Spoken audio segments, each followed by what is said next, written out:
You know who it is, the horror flick digger did Super 6 Big Mitch. And I'm kicking in those with all three O's. And I'm bringing 28 101s because we Vegas sons. You are now in the Meadowlands. Yeah, you in the Meadows, man. And you already know what made me. I'm a 530 baby. Bam! You already know. Hubba dub, man. 22-inch gold Dana Danes. Bolo Yang. Let it rain. Nah, I'm just playing. Welcome to Vegas Chronicles with the host, Super 6 Big Mitch. And today, like any other day, man, we gonna kick at you with factuals, man. Shout out to everybody that support my small platform. You know, we building it brick by brick, doing what we do. You know what I mean? And I want to say this here before we get started, man. To this California cat that keep getting in my inbox with that madness, man. Check this out, man. First of all, you can kick rocks. You know, I'm not gonna take the bait, man. I done been there and done that. I'm not gonna disrespect nobody's state. You know what I mean? And I know you don't really represent real California because real California cats, they respect Vegas like Vegas respect them. You know, they got a lot of family members that's from Vegas, man. So people ain't trying to hear that stuff you on right there, man.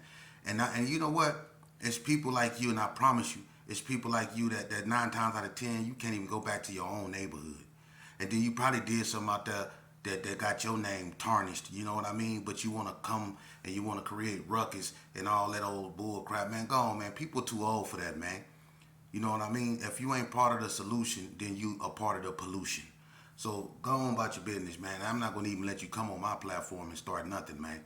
I got a lot of respect, and I got a lot of family from Cali, man, and it's all love, man. So people like you, man, y'all the one that got to pay to stay. You come out here and you find out the hard way. So go on about your business, man. Ain't nobody on that, man. You know. But speaking of California, I want to talk to y'all. I want to tell y'all a story about an individual because someone asked me to tell a story about someone that was close to me, and it was my mentor, Bread. You know, so I want to tell y'all a story about this individual that came out here from California, and this individual came out here when he was 15 years old, and he used to hang out with a certain set of individuals before he became a Gerson. You know, he originally come from 89 East Coast in California, but when he came out here, he was hanging out with some other cats in another area, and they eventually became power rules. You know what I mean? But he he gravitated toward the Gerson because of an incident that happened at Stop and Go. You know, Stop and Go is what Stop and Shop became. You know, right there on Inglestead and Lake Mead. But he ended up shooting up Stop and Shop and the War Babies up there. And he shot one of the War Babies in the face, and he was running up the street, and one of the Gersons, OG Gerson, seen him. He was in a red Nova, and he ended up picking the dude up, and he took the dude to the Gerson, where he hid out, and he was over there with them, but he kind of like fell into the ways of the Gersons, and he started hanging out over there, and he became a Gerson, and his name became Cornbread. And this cat right here, he was from California with a California mentality. And Cornbread had a knack for taking people cars. He loved Dayton's, and before people really knew the worth of Dayton's, he was taking them. It's a couple episodes where he got people for their Dayton's, you know what I'm saying?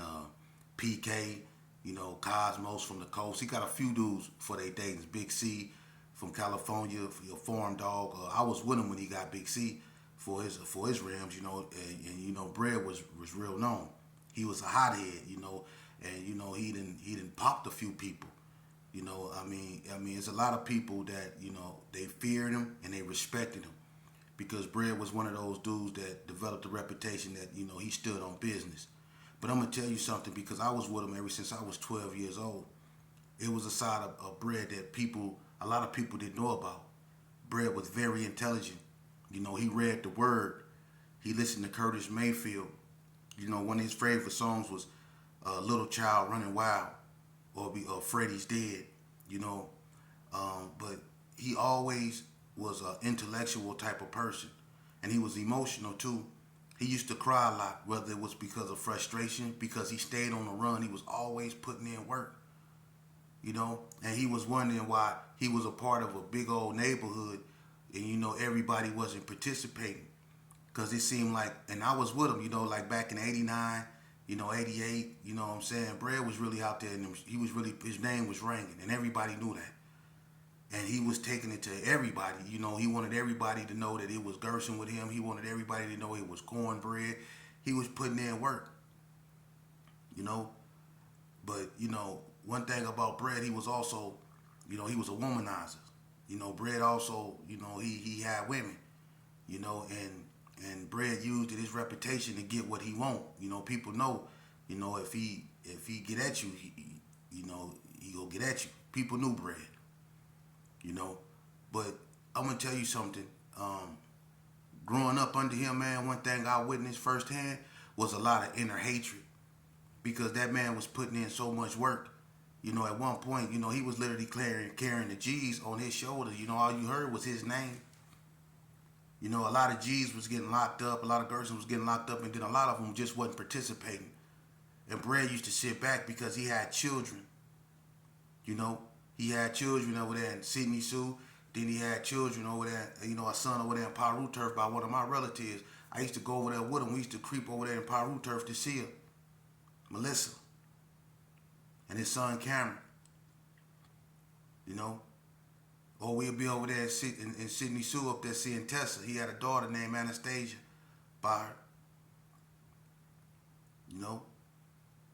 But that was my best friend, you know what I mean? He was my brody. He taught me a lot.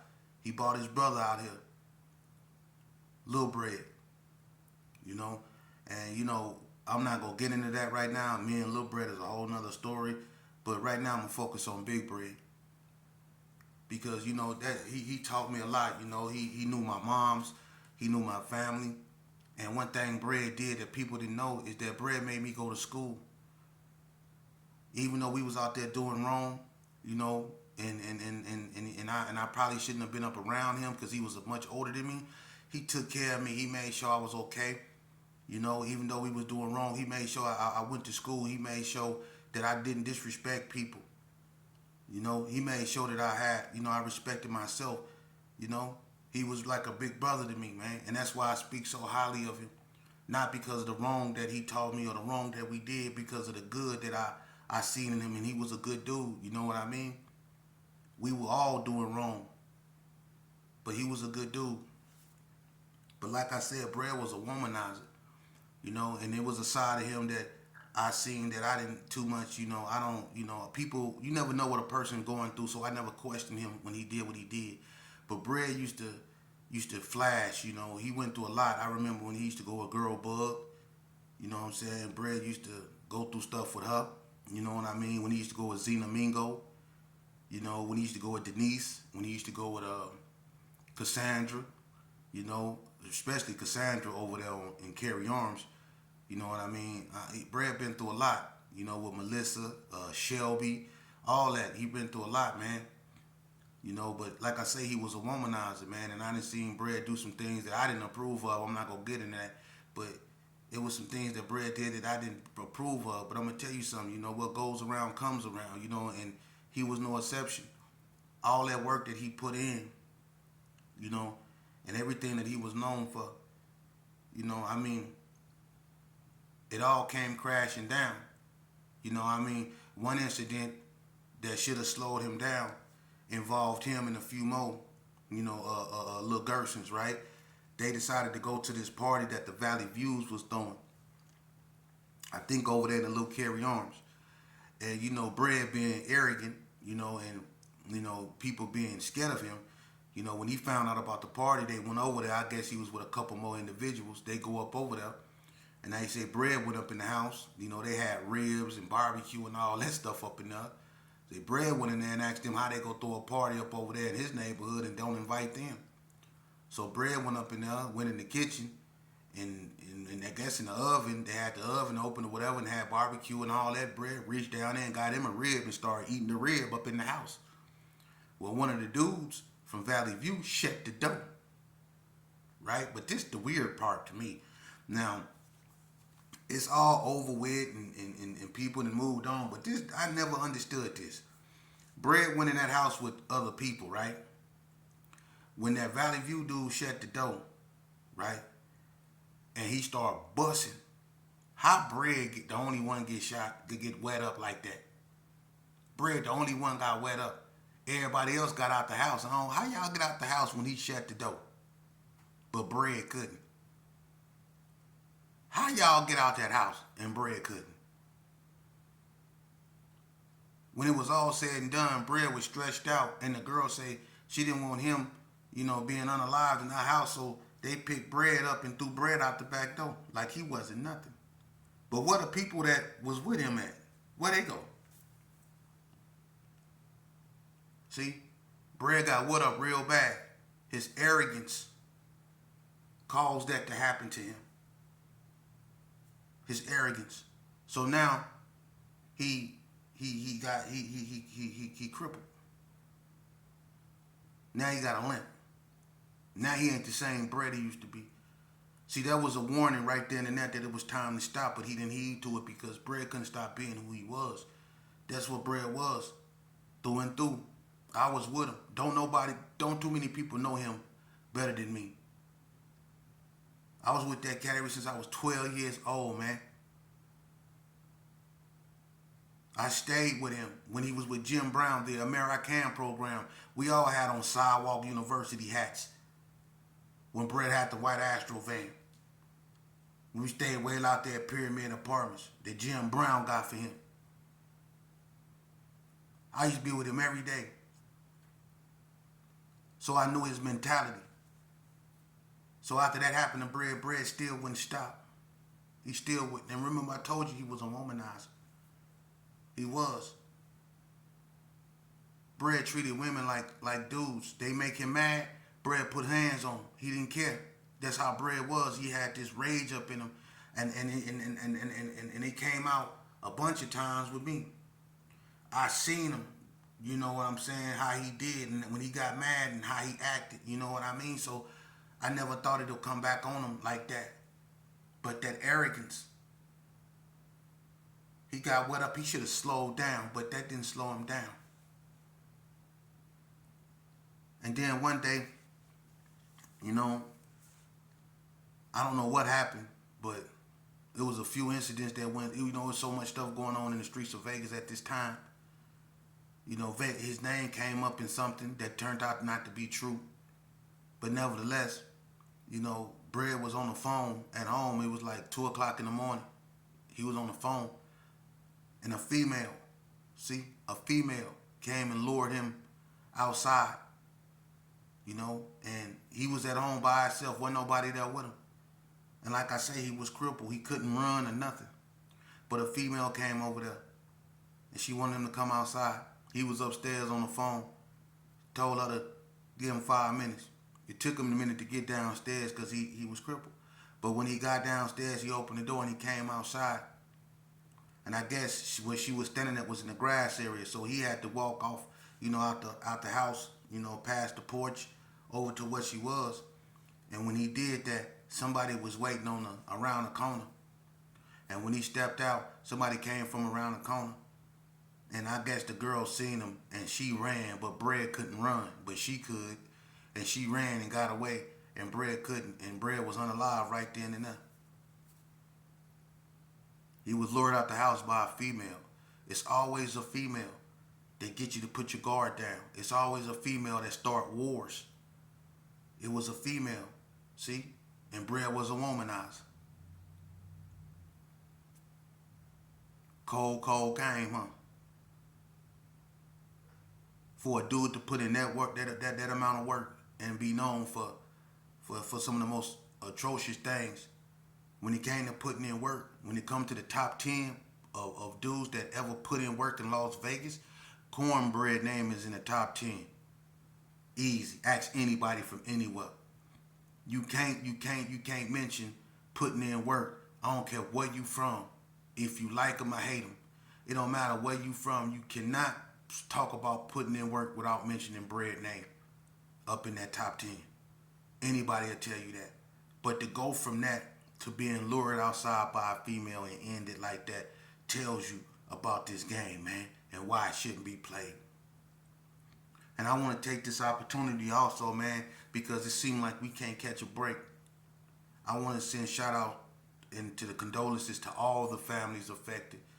You know, no brains and everybody involved. I want to send my deepest condolences out to them. You know, I don't want to get to talking about nothing other than I send my deepest condolences. I don't point the finger and I don't talk, you know, about people, man. That was my partner, my Brody, and I ain't got nothing but love and good things to say about him, man. And you never know what a person is going through. That's why people should watch their words. That's why people should watch how they treat other people.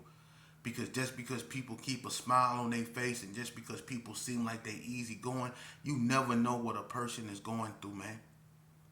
It's easy to sit back on the sideline and judge someone when you have no clue what that person is going through mentally, man. A lot of people is going through stuff out here, man. For real. And people not being mindful of that. They just love to sit back and talk. They just want to have something to talk about. But it's people out here hurting, man. And they keep replaying itself over and over again. I was just talking to this youngster, man, from Delmonico, good little youngster. And one thing that youngster said, and it tripped me out, he said, man, you know, even though he said, man, you know, OG, even though I funk with Lil Gersons, man, I respect all my OGs, man. And I think that, you know, we need to, you know, somebody like you, man. He said somebody like me need to get all these youngsters together, man, because that youngster is receptive to peace. He don't want to be out here gangbanging. He don't want to be out here warring. You know what I mean? He realized that it ain't getting him nowhere. That ain't nobody doing nothing but losing. And the fact that it's a youngster that recognized that and that's receptive to that give us hope, man. You know, you OGs, you know, it's crazy that y'all can bring everybody out to get drunk and do all this other stuff. But why you can't bring all these people out and come up with ideas to where we can start investing back into our communities, where we can start addressing the situations that's going on in our community that's leading to these unfortunate situations. Because this stuff right here don't have to happen, man. We can address this stuff, man. We don't even try. That's why we so easily defeated, because we don't even try. We don't. But one thing we can do, and one thing you know, it's easy to hate on one another and try to drag one another down. You know, and I'm gonna tell you something. It's so many people trying to do that to me right now as we speak, and I still come on here and try to be a solution to the problem that persists in our communities. I don't let what people out here try to do to me affect my focus, because I'm strong enough to stand on my own. I'm strong enough to stand for what I believe in, and what I believe in is helping my community rebuild itself, changing the curriculum. It's a bunch of dudes up out here that just got old. They haven't grew up. They haven't grew up.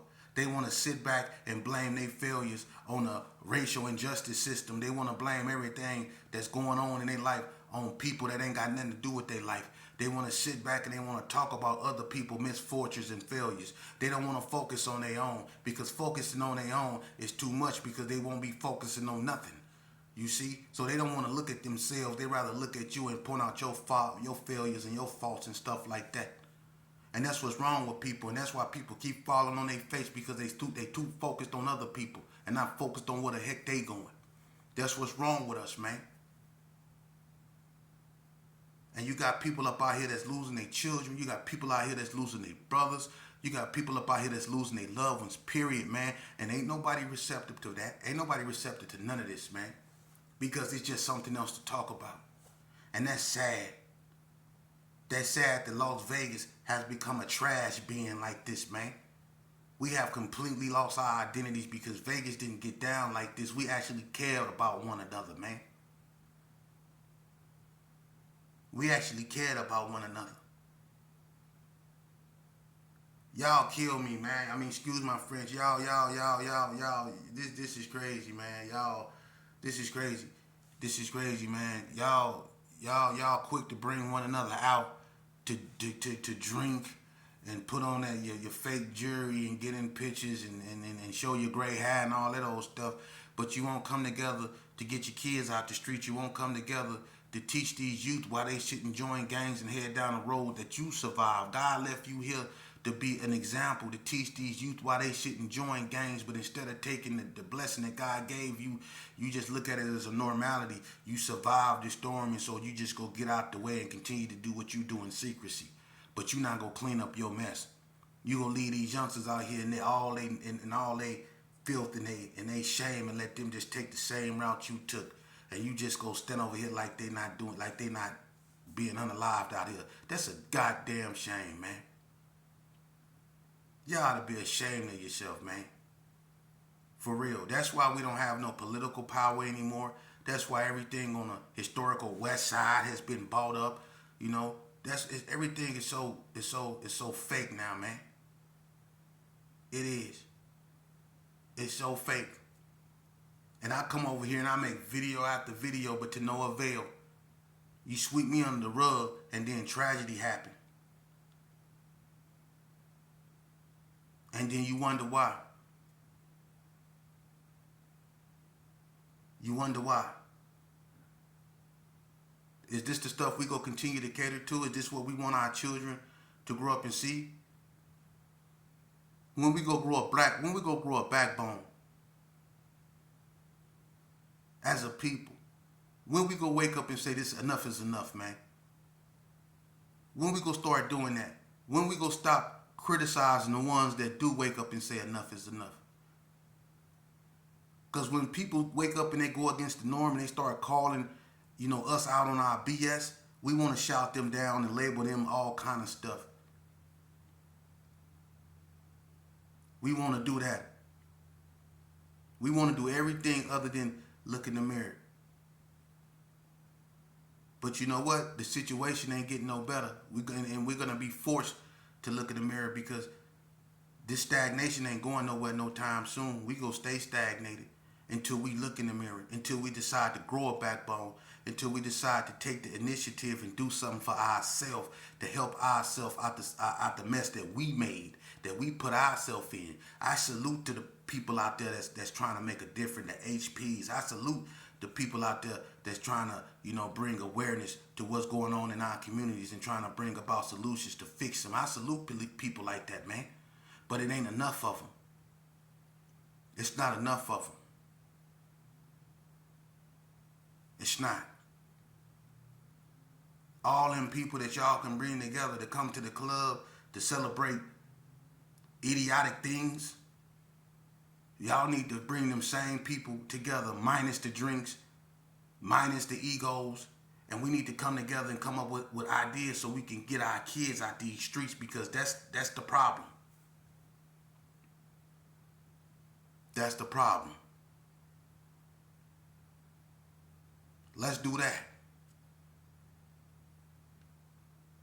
With the same energy that we used when we was out here destroying ourselves. That energy we used, remember when we used to be back in the days when y'all used to be rolling around with the Cadillacs jacked up in the back on the McLeans, huh? With your Hawaiian silky curls and your Liege Mac curls, huh? You remember that? With your Raider jackets on and your Nikes. Remember we used to be rolling around there with the penalties on and all that. Remember we used to be doing all that, tearing up our communities like we didn't care.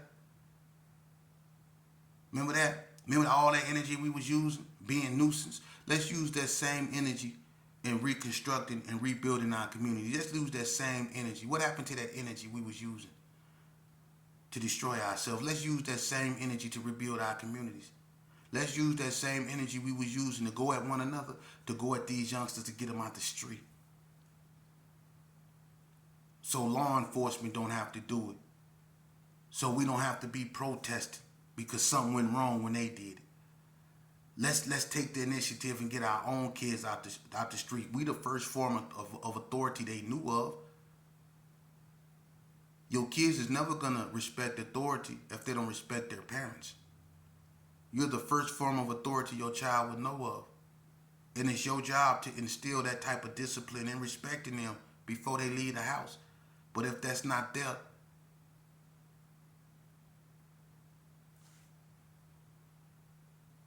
so we got to start taking the initiative. We got to do our job. And shout out to the people that realize that and trying to. It's a lot of cats out here that's trying to be father figures. I salute them. Even the ones that's trying to go back and do it. The fact that you realize that it needs to be done is a win. It's a blessing. And any child that has a father figure in their life, or someone that's trying to be a father figure, listen to that man, because there's a lack of black men out here being father figures. So if you're lucky enough to have one, listen to him. That's a blessing.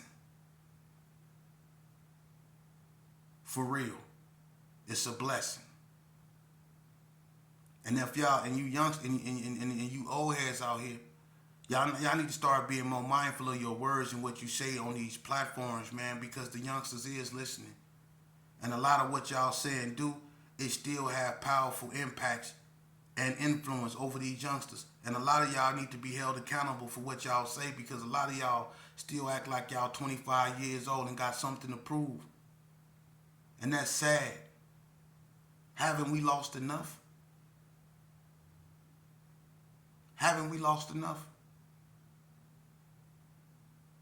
For real. Haven't we lost enough, man? Or is we just going to continue the cycle? Is we going to allow our kids to continue the cycle? We need to stop this, man. And another thing we need to stop is with this black and brown stuff, man. Blacks and Hispanics, man, y'all, that's so played out. We all one. We all people. Good people, melanated people. Y'all think that Cesar Chavez, the great Mexican labor leader, wouldn't have marched with Martin Luther King?